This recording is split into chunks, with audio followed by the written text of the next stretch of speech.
قبرستان ہے، قبرستان کے کوئی کاغذ نہیں ہے، خانخائیں ہیں، کوئی کاغذ، خدا نہ خواستہ جتنی مسجد کی کمیٹیاں ہیں اس میں بھی وہ لوگ بولیں گے کہ ہم بی جے پی کے لوگوں کو کمیٹی کا ممبر بنائیں گے۔ تو یاد رکھیے، اگر ہم اس کا پرزور طریقے سے مخالفت نہیں کریں گے تو پھر نقصان ہمارا ایسا ہوگا کہ ہم ایک مسجد کو کھوئے ہیں، کئی مسجدیں ہمارے ہاتھوں سے نکل جائیں گی۔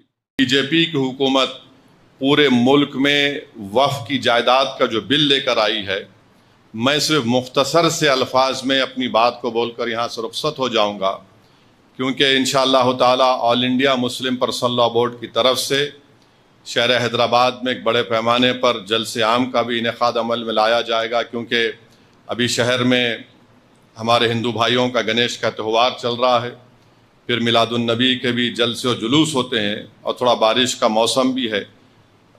صدر All India Muslim Personal Law Board مولانا خالد سیف اللہ رحمانی صاحب کے حکم پر انشاءاللہ تعالی جلد سے جلد ایک میٹنگ بھی ہوگی اور ایک جلسے عام بھی ہوگا، اس میں آپ لوگ شرکت کریے۔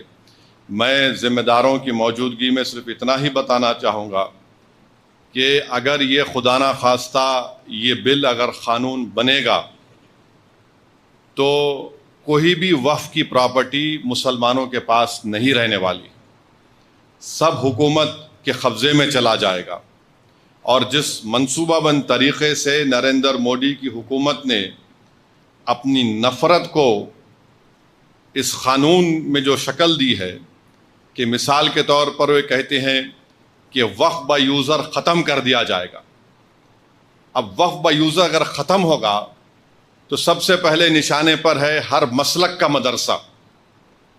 مدرسہ کسی کی ذاتی ملکیت نہیں ہوتی ہے، تو ہر مسلک کا مدرسہ ان کے نشانے پر ہے۔ بولیں گے نہیں، اب وقف با یوزر کا قانون سیکشن 3 کو ہم نے ختم کر دیا، اب ہم طے کریں گے کہ کون اس کا مالک ہے۔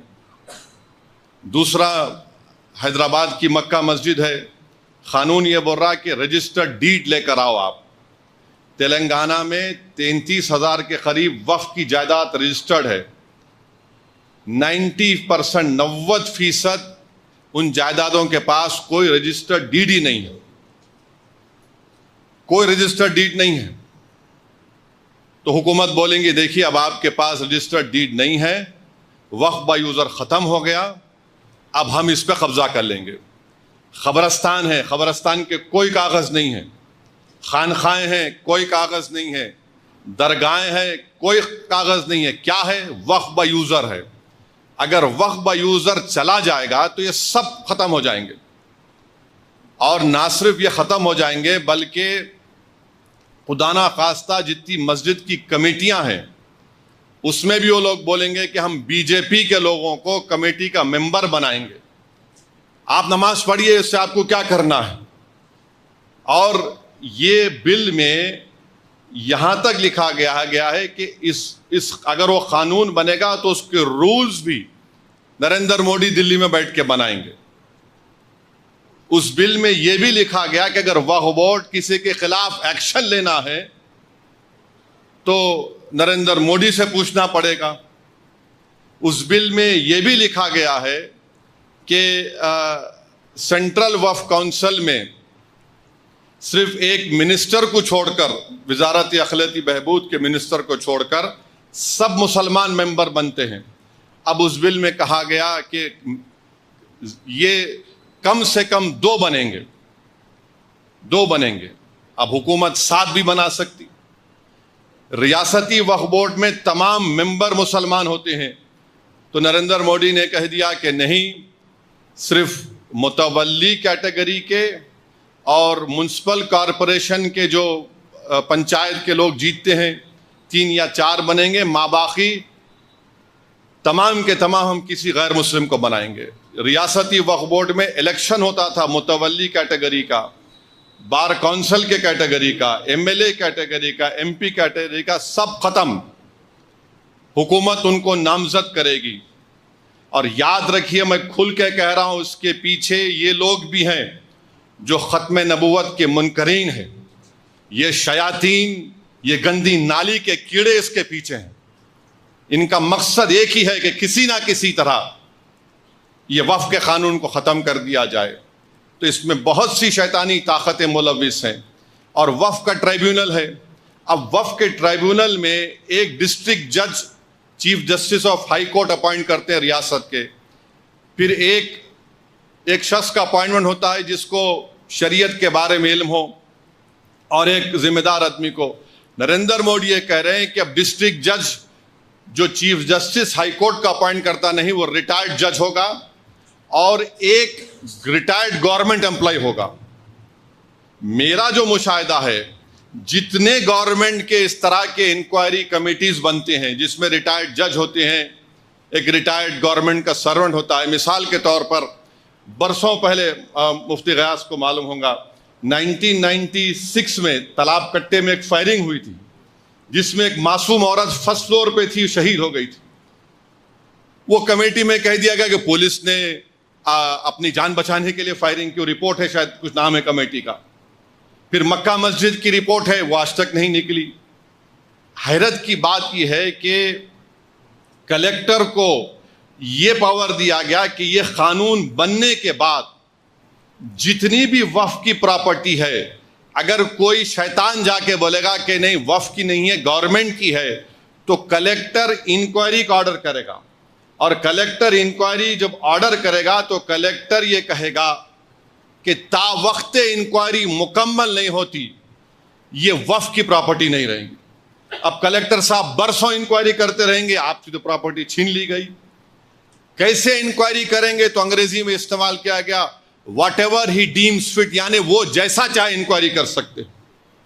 قانون کا ایک بنیادی اصول ہے کہ کوئی بھی اپنے مسئلے میں جج نہیں بن سکتا، مگر کلیکٹر کو اب منا رہے ہیں۔ اور پھر اس بل میں یہ بھی کہا گیا کہ جتنی جائیدادیں پر وقف کی جائیدادوں پر گورنمنٹ قابض میں ہے، کلیکٹر اس کا فیصلہ کریں گے، اور گورنمنٹ کے حق میں فیصلہ کریں گے تو کلیکٹر ریونیو کو بولے گا، وقف بورڈ کو بولے گا ریکارڈ صحیح کرو، یہ گورنمنٹ کی پراپرٹی۔ تو یہ موٹا موٹا اس میں یہ باتیں رکھی گئی ہیں جو خطرناک ہے، میں بتا رہا ہوں آپ کو۔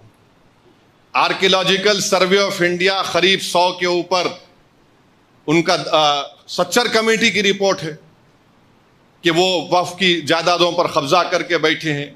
سچر کمیٹی کی رپورٹ میں کہا گیا 2007 میں کہ دلی میں اربن ڈیولپمنٹ منسٹری وقف کی کتنے 100 کے اوپر جائیدادوں پر قبضہ کر کے بیٹھے۔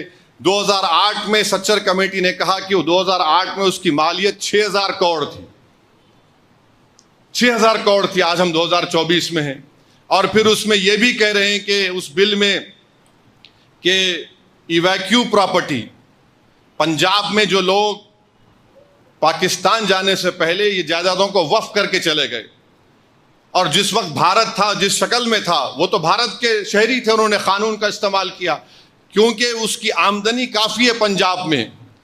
تو اس میں بڑے بڑے جو لینڈ شارکس ہیں، اور نریندر مودی ان کو انعام کے طور پر کہہ رہے ہیں کہ ہم نے ایویکیو پراپرٹی بھی ختم کر دیں گے۔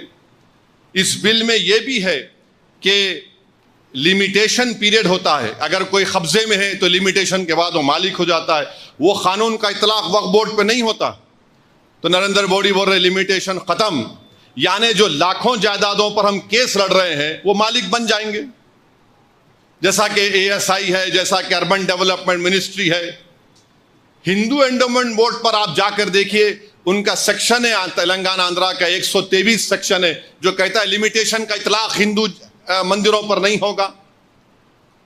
تو یہ جو چیز ہم سے چھیننے کی پوری کوشش کر رہے ہیں، تو یاد رکھیے اگر ہم اس کا پرزور طریقے سے مخالفت نہیں کریں گے تو پھر نقصان ہمارا ایسا ہوگا کہ ہم ایک مسجد کو کھوئے ہیں، کئی مسجدیں ہمارے ہاتھوں سے نکل جائیں گی۔ آپ صرف روتے رہیں گے، نعرے لگاتے رہیں گے، کچھ نہیں ہوگا۔ تو اس قانون کو روکنا ہے، اور یہ بڑا ہی تاریخی نازک موڑ پر آپ اور ہم کھڑے ہوئے ہیں۔ اگر ہم متحدہ طور پر اس جدوجہد کا حصہ نہیں بنیں گے، میرے سے ایک صاحب آ کر بولے کہ ہم کو فلاں ایسا کر دو، ہمارا یہ بنا دو، میں نے کہا جی حضرت یہ قانون تو پڑھو آپ، اس میں کچھ بچے گا نہیں تو آپ کو کیا ملنے والا ہے؟ اس میں سب ختم ہو جائے گا۔ تو یہ قانون بڑا خطرناک ہے، اور مسلم پرسنل لا بورڈ نے عوام الناس سے اپیل کی ہے کہ آپ کیو آر کوڈ کے ذریعے، خط کے ذریعے اپنے وکیلوں سے ڈرافٹ کر کے اس کمیٹی کو بھیجا سکتے ہیں، آپ بھیجائیے، اور ہم کو کوشش کرنا ہے۔ یہ بڑا خطرناک قانون ہے، اور میں یہ تمام 5 ریزولوشنز کی قرارداد کی تائید کرتا ہوں، اور ہم حکومت سے امید کرتے ہیں اور مطالبہ کرتے ہیں، کیونکہ ڈی جی پی سے جا کر مجلس کے اراکین اسمبلی میں ملاقات کی ہے، اور اس میں کئی بڑے بڑے پارٹی کے لوگ بھی ذمہ دار ہیں۔ اس میں ایک پارٹی کا ایکس چیئرمین ہے یا کیا ہے، وہ جو بھی ذمہ دار ہے، ان کے تمام ویڈیوز ہیں۔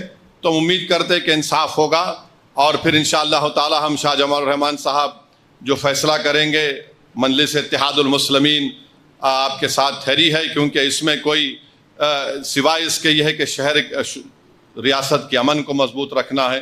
یہی چند گزارشات مجھے آپ تک کہنا تھا۔ وآخر الدعوان الحمدللہ رب العالمین۔